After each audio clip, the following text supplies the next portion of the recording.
Welcome back into the Blacksburg Buzz. Today we're talking about one of the hardest games I've ever watched for Virginia Tech football.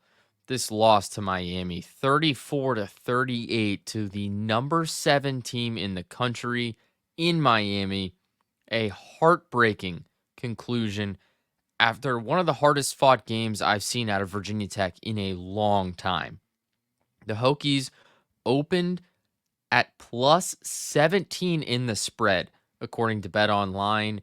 And close to game time, there was a minus 820 money line for Miami. And the Hokies were right there. They were right in it until the end of the game, but just a brutal ending to this one. Now, before we really get into it and break down this game, let's talk about today's video sponsor, Bet Online. Bet Online is the world's most trusted betting platform and your number one source for everything football. Bet Online has every stat, every matchup, and even live odds and spreads to bet on during the games. Think you know your stuff? Get in on our $200,000 mega contest and pick 5 games against the spread every week for your chance at weekly prizes and a share of 200K. When the game's over, head on over to our online casino and get in on a game of blackjack or poker or unwind with one of our over 150 slot games. Head to the website today to get in on the action. Bet online, the game starts here. Now, this Virginia Tech team, they played their hearts out. The worst way to lose in a real statement game from this Hokies team where they just haven't looked up to their potential at all this season.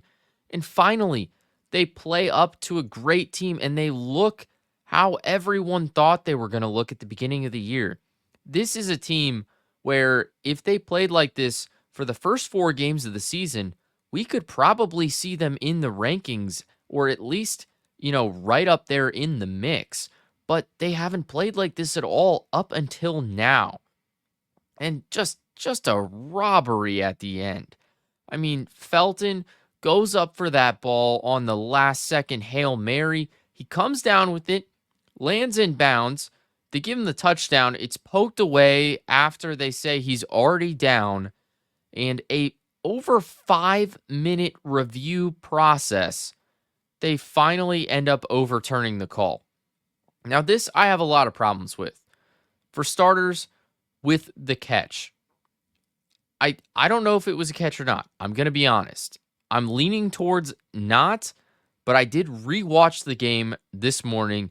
Yes, I know. I rewatched one of the toughest Hokie losses ever for a second time. Do you think I'm psychotic? I don't know, but I'll leave that up to you guys. But yes, I rewatched the game. I still don't know if it was a catch. I'm going to be honest. I don't know if it was a catch. I'm leaning towards no. But they ruled it a catch on the field. They ruled it a touchdown. And looking at the replay, whatever you think it was, the replay, I don't see indisputable evidence at all. Not even close. You can barely see the ball in any angle.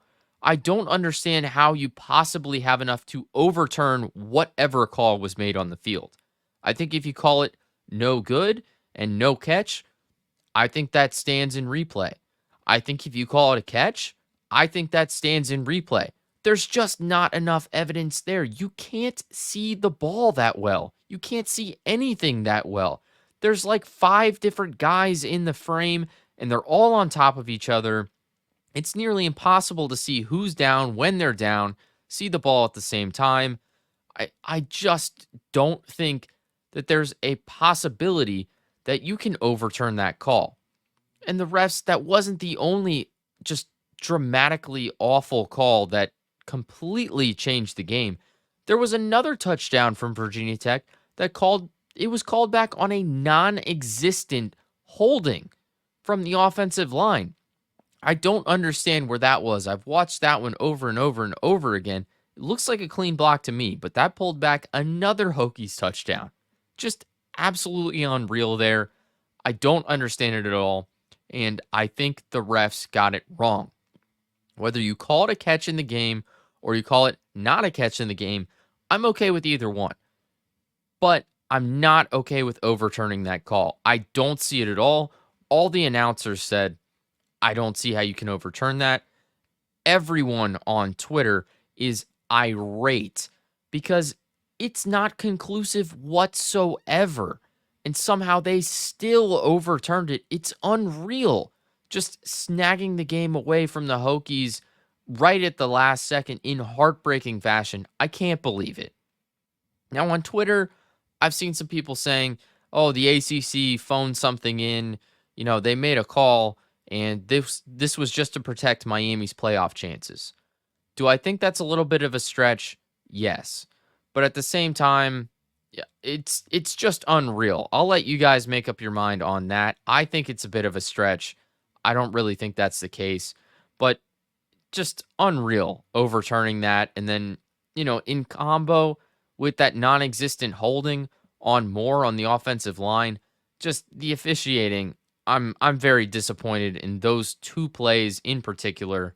I think there was a PI at 1.2 on a big Hokies play that wasn't called as well. Just some very disappointing moments there from the officiating crew, in my opinion. But moving on from the officials, you never should have been in that position. You got to win that game if you're Virginia Tech. You can't leave anything up to the referees, the officials, the umpire, whoever it is managing your game. You never leave it up to them to make that call. You have got to win the game outright and not risk it, because that's when stuff like this happens. And there were some really, really bad moments for the Hokies across this game.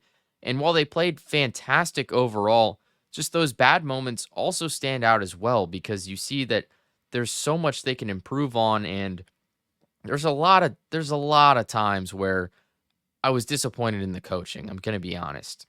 Like, for instance, the fake field goal. I like the call. I like the play. I understand it. You're playing a really good team. You need to run up a few more points. You can't just get those 3. You really want to put that 7 up on the board and start getting further out of reach, because Miami can come back. They've got that talent on offense, and they've been playing really well up to this point. I understand the call. My issue is with the way they executed it. So not only do you have to rely on the O-line in that situation, which has been a little bit of a low point for Virginia Tech, you also run to the weak side and you give the ball to St. Germain. Now, St. Germain's been a good player, but I just don't get the move there with the fake field goal. I don't think that was the right play. I think if you're going for it on 4th and 3, you keep the offense out there. I really think they should have just stuck with the offense and gone for it. If you get it, awesome. If you don't, so be it. But I think the offense had a much better shot going out there against the Miami defense than trying to run a trick play like that. I think maybe they just did a little bit too much, and it wasn't the execution I hoped for. In that situation, my thought initially, with just 3 yards to get, is give the ball to Bashal Tootin. It never fails. It never fails. Bashal Tootin is a dog on this Hokies team. He's a fantastic running back. I think odds are he probably gets those 3 yards, or he gets you right on the edge, and you look back on it and you say, you know what? That's a good effort. There's not much more we can do there. It just didn't work out. The defense held up. But I think in that situation, you give the ball to your star running back to get those 3 yards, and that puts you in a much better position. Or at the same time, like I said, I understand going for it there, but you just kick the field goal and get the 3. Coming away from that drive with 0 points is brutal. You had that awesome interception, gets you all the way into the red zone, and you leave with nothing to show for it. That's just not the way you're going to beat a top 10 team like Miami. That just won't get it done. And then in addition to that, the other coaching moment that stood out to me was the clock management in the last drive. What was that? The Hokies only got off like 5 or 6 plays in a minute 50.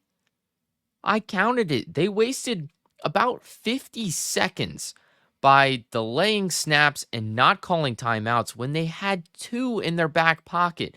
I don't understand what was going on there. I don't get why you don't call timeout there or why you don't, play with a little more urgency. There was several snaps where, Tech sat there for 5, maybe even 10 seconds, and you look at that and you go, okay, maybe you do like 3 or 4, but you're just eating time away at the clock and you're under 2 minutes. You don't really have much to spare. You really need all the seconds you can. And I think if they manage the clock a little bit better, you probably get like 3 plus more plays out of this situation. You don't get out of bounds on several occasions. You let the clock run. And then, in addition to it running after you're not getting out of bounds, you take your time setting up. You don't have much time to spare. So either call timeout or you got to hustle a little bit more, but you can't sit there all lined up and wait 10 seconds when the clock's ticking down under 30. You just don't have the time to spare for that. And then in addition, there was one of the situations Virginia Tech moved the ball up, the clock's running, and they wait like 8 seconds to call the timeout. Either call the timeout or don't. You're just wasting 8 seconds there because if you're going to call the timeout anyways, what's the point of getting 8 seconds off the clock? Once again, you just don't have the time to spare. So that was a really poor moment right there. And then Drone salvages it with this fantastic throw. Felton with a great grab, and it's stripped away. Just a heartbreaking game overall. I mean, the Hokies played so well. Let me read off some stats for you here. Bashal Tutin, 19 touches, 141 rushing yards, 1 touchdown, in addition to 4 catches for 7 yards. Kyron Drones, 19 for 33 passing, 189 yards, 2 touchdowns, 1 interception. Jalen Lane, 4 catches for 49 yards and a 20-yard rush. Steven Gosnell, 4 catches for 53 yards. Benji Gosnell, 3 catches for 43 yards and 1 touchdown. Aiden Green, 3 catches, 33 yards, 1 touchdown. And then looking at the defense, Caleb Spencer, Aeneas Peebles, Caleb Woodson, APR, Kevin Gilliam, and Josh Fuga all had tackles for loss. And then Mose Phillips and Caleb Spencer both had interceptions too. Just such a good overall game for the Hokies, and they don't have anything to show for it. You put up a great effort, but you get it in the loss column, and you're 2-3 now. You're 2-3. This team showed so much fight in this game. They played so well. They did everything they needed to in most situations outside of just a couple of really bad moments, and you still end up with the loss. It's just so brutal for this team to lose in that way in such a big game. They were right there. They were right there. And all at the end, it's stripped away on an over 5-minute review. But like I said, there's no reason Tech should have been in this scenario. They should have had more time on the clock. They should have scored when they were in the red zone off of that pick. Nearly a pick 6. Got them within the 20. I mean, you got to put up some points there. And then just to lose in heartbreaking fashion. Oh, the worst way to lose this game. Virginia Tech's got their work cut out for them this season. They really do. They've got a lot of fight in them, and they've got to fight back with this record. I mean, you only have so many more games left. You've already played 5. You're 2-3. But you got to fight back and salvage this season. I know it's a rough start, but the resilience that the Hokies showed in this game against Miami is unmatched. At the very least, you have to hope that this just lights a fire under them and they play extremely well the next few weeks.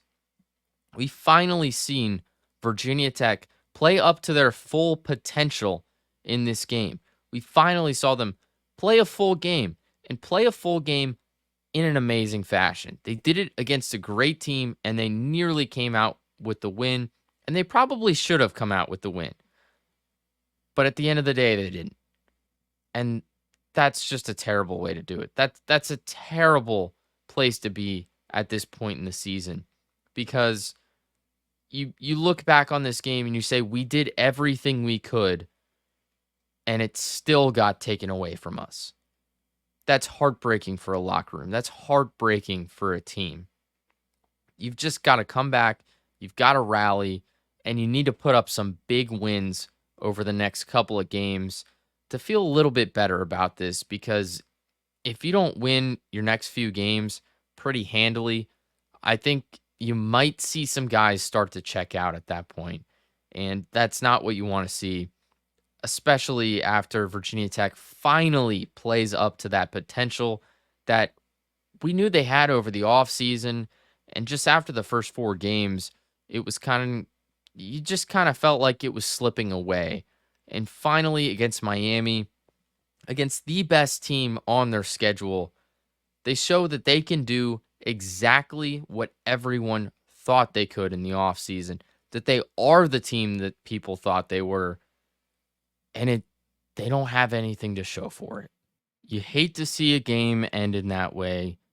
You just hate to see it happen, but Virginia Tech, they've got to move on to the next week and they've got to take down Stanford on the road.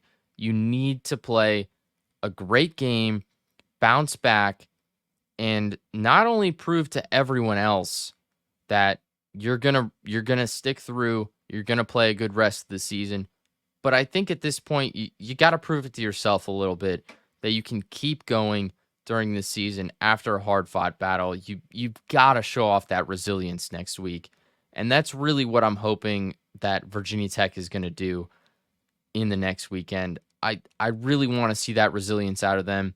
I really want to see them just, put up a 25, 30-point win in this next weekend. That is exactly what they need to just keep the train going, to stay on track because this Miami game was a big deal. This was a big game, finally righting the ship in a lot of ways, but still, those coaching mistakes, they've got to improve there. That was definitely a point where, those few mistakes, they can probably win this game. And that's been something we've seen a lot of this season. And it's really tough to watch over and over and over again. And I'm hoping that they figure it out at some point soon because they really need to. This team has a ton of talent, and they showed it on full display against Miami, but they just couldn't come up with the win. And it is heartbreaking to see how this game ended. They really thought they had it. They really thought they had it. And they didn't. And it got stripped away. Just heartbreaking for this team.